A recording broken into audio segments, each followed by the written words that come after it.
Before the F-117 became an icon, before grainy photographs of black triangles began circulating through the defense press, and before the word stealth became so common that it lost some of its original shock, there was Half Blue. Almost nobody saw it. Almost nobody was supposed to know it existed. It did not arrive with a parade, a squadron, or a doctrine already built around it. It arrived as a classified experiment, a small, faceted, deeply unstable machine that looked less like the future of air combat than a bad answer to an impossible question. And yet this strange little jet changed everything, because for decades, the logic of surviving hostile airspace had been brutally simple. If you wanted to get through enemy defenses, you flew higher, or you flew faster, or you carried more electronic countermeasures, or you attacked with more force than the defender could stop. From the end of the Second World War into the jet age, that formula seemed to make sense. Speed could outrun interceptors. Altitude could reduce exposure. Power could batter a path through. But by the 1960s and early 1970s, that old equation was beginning to fail. Radar networks were improving. Surface-to-air missiles were multiplying. Air defense systems were becoming layered, integrated, and far more lethal than the generation of air planners who had grown up on strategic bombing theories had hoped. The warning signs had been there in Vietnam, and they became impossible to ignore after the 1973 Arab-Israeli War, when modern missile belts and radar-guided defenses demonstrated just how dangerous the sky had become for even advanced aircraft. In a future NATO-Soviet war, the problem looked worse. The United States could build faster aircraft. It could build higher-flying aircraft. But if radar could reliably see you, then eventually something could be guided into you. That was the real crisis Half Blue was born to solve. Not how to make an airplane more powerful, but how to make one far harder to find in the first place. The idea sounded almost absurd. Military aircraft had been designed for speed, lift, range, payload, and stability. Even when engineers paid attention to radar signature, it was usually one concern among many. Half Blue inverted that logic. Its shape would not be dictated first by aerodynamic elegance. It would be dictated by radar. That was the revolution. The airplane would be built around the problem of electromagnetic visibility, even if that meant it looked ugly, flew awkwardly, and offended every instinct traditional aircraft designers had spent careers refining. The origins of that revolution lay in one of the Cold War's more delicious ironies. A key piece of the mathematical groundwork came from Soviet physicist Pyotr Ufimtsev, whose work on how electromagnetic waves scatter from edges and surfaces was translated and studied in the United States. At Lockheed Skunk Works, engineer Dennis Overholser realized those equations might offer something extraordinary, a way to predict radar reflections before building a full aircraft. That mattered because once you could calculate radar cross-section with enough confidence, you could begin shaping an aircraft specifically to redirect radar energy away from the receiver. There was a catch. The computing power and software tools of the time were primitive by modern standards. Lockheed's Echo 1 program could only handle limited forms of analysis, which pushed the design toward flat panels and sharp facets rather than smooth curves. If stealth would later become sleek, it began here as geometry. The resulting concept looked ridiculous enough to earn one of the great nicknames in aerospace history, the hopeless diamond. But the joke concealed a breakthrough. When Lockheed tested a small wooden model, the returns were astonishingly low. In later competitive testing, the Air Force's radars reportedly saw more of the support pole than the aircraft shape mounted on top of it. That was the moment stealth stopped sounding like theory and started looking like a strategic fact. This was not an incremental reduction in signature. This was a different category of survivability. Lockheed had not even been a favored entrant at the beginning. DARPA's experimental survivable testbed competition initially focused elsewhere, and Lockheed had to force its way into the conversation. But once its faceted concept proved what it could do on the radar range, the program gained momentum. In April 1976, Lockheed won the right to build 2 flyable demonstrators. The code name became Half Blue. Everything about the aircraft reflected urgency, secrecy, and ruthless prioritization. It was not built as a polished operational machine. It was a proof of concept, roughly 60% of the size of the aircraft that would eventually emerge as the F-117. To save time and money, the Skunk Works raided existing programs for parts. Half Blue used non-afterburning General Electric J85 engines. It drew on landing gear from one aircraft, cockpit and seat components from another, and fly-by-wire technology adapted from the F-16. This was classic black program engineering. Do not reinvent what you do not have to. Save your risk for the one thing that matters. And the one thing that mattered was shape. Half Blue's lines were bizarre because they had to be. Its sharply swept surfaces and inward-canted tails were intended to scatter radar energy away from the emitter. The engine installation, the inlet shielding, the treatment of edges, the windshield, the panel alignment, The very arrangement of surfaces on the airframe all served that central purpose. This was one of the first fixed-wing aircraft in history, whose outer form was defined more by radar engineering than by conventional aerodynamic taste. In that sense, HAV Blue was not merely a prototype. It was a declaration that the hierarchy of aircraft design had changed.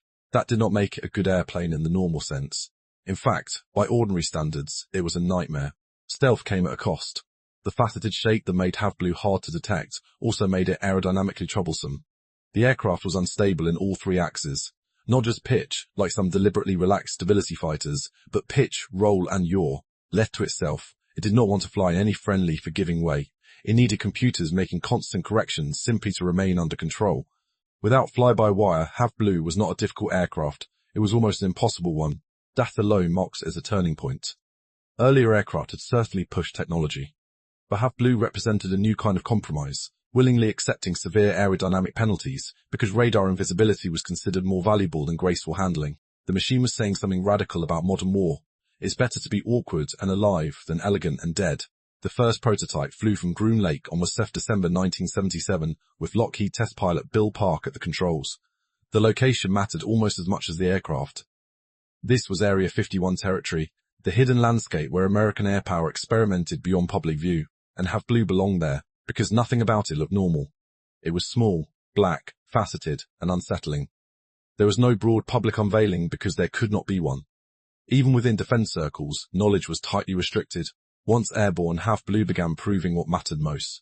The goal was not to demonstrate speed, dogfighting prowess, or operational maturity.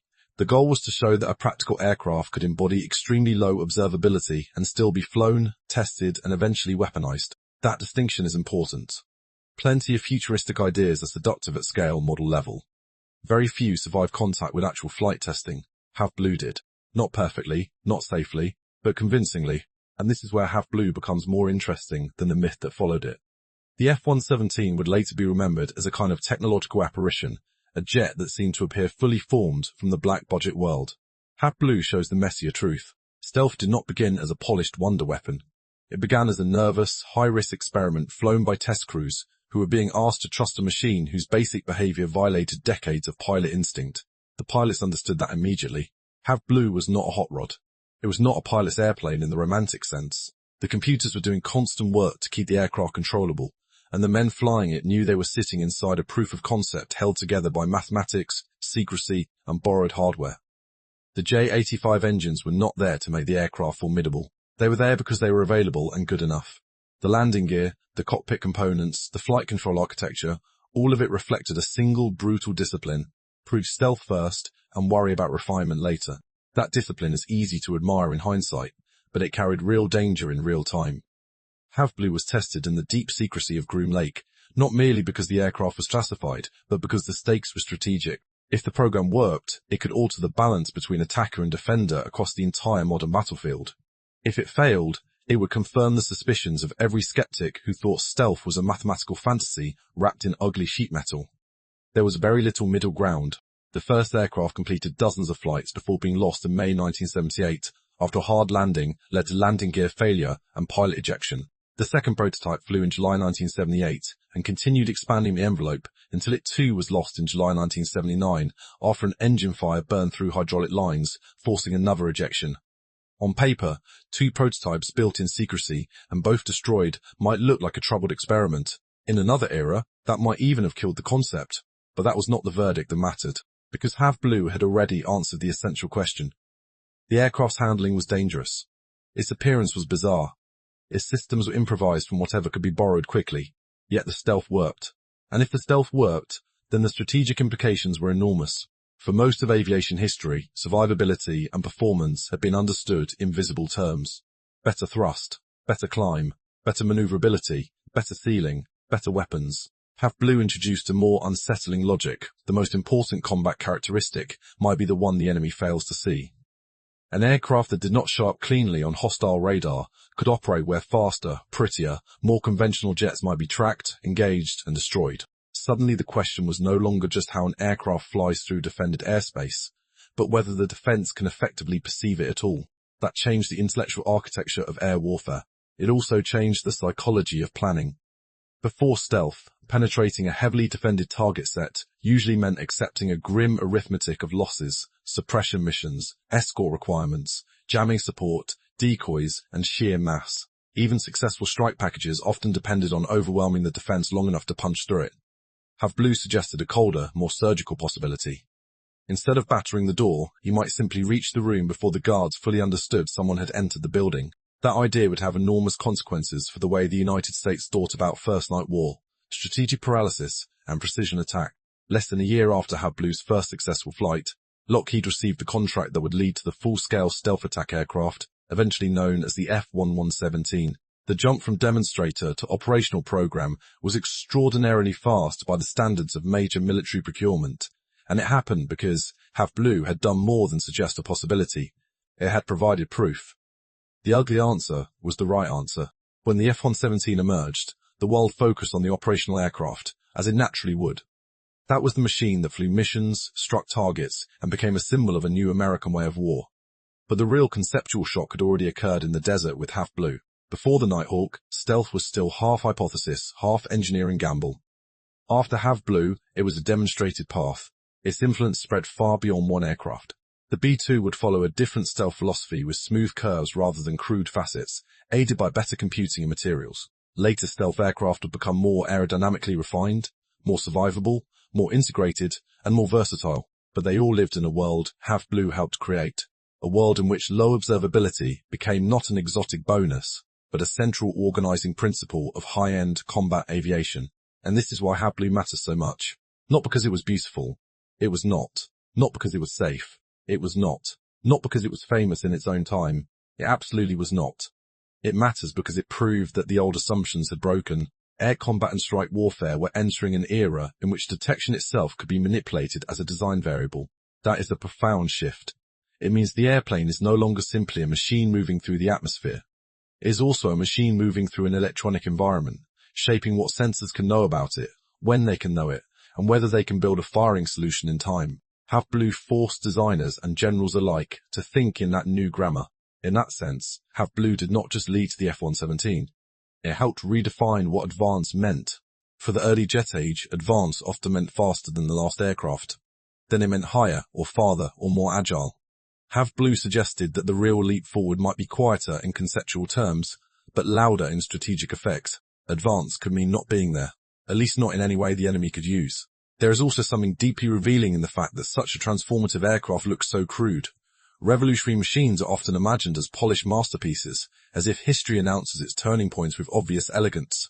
Have Blue was the opposite. It looked compromised because it was compromised. It looked wrong because almost every older rule said it was wrong. That is precisely why it was so important. It was not trying to perfect the old formula, it was abandoning it. That is why the aircraft's secrecy matters so much to the story. Publicly there was no debate, no speculation to explain what was happening, and no institutional consensus to soften the idea. Have Blue had to succeed in silence. Its legacy was established before the public even had language for it. By the time most people saw an F-117, the decisive battle had already been won years earlier by a prototype that looked temporary, sounded improbable, and seemed too awkward to become historic. But history is often moved, not by elegant symbols, but by hidden machines that solved the problem first correctly. And that abandonment had consequences far beyond one black program in Nevada. Once stealth was shown to be practical, radar operators, interceptor planners, missile designers, and air defense theorists all had to confront an uncomfortable truth. The contest between aircraft and defenses had changed. A radar picture was no longer a neutral description of reality. It could be deceived at the level of the airframe itself.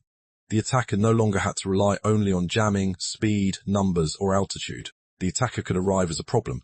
The defender system was not built to interpret correctly. That is why Have Blue deserves to be remembered, not as a footnote to the F-117, but as the moment the terms of the argument changed. It was the classified prototype nobody knew existed, and yet it helped rewrite the logic of air power for the next half-century. Before it, stealth was a daring proposition. After it, stealth became an expectation. So when people look back at the sharp-edged black silhouettes that defined late Cold War aviation, they usually start with the Nighthawk. But the real beginning was smaller, stranger, and far more precarious. It was an unstable little jet assembled from borrowed parts, shaped by mathematics, protected by secrecy, and validated in the desert. It crashed twice. It never entered service. Most of the world never knew it flew. And still, it changed everything.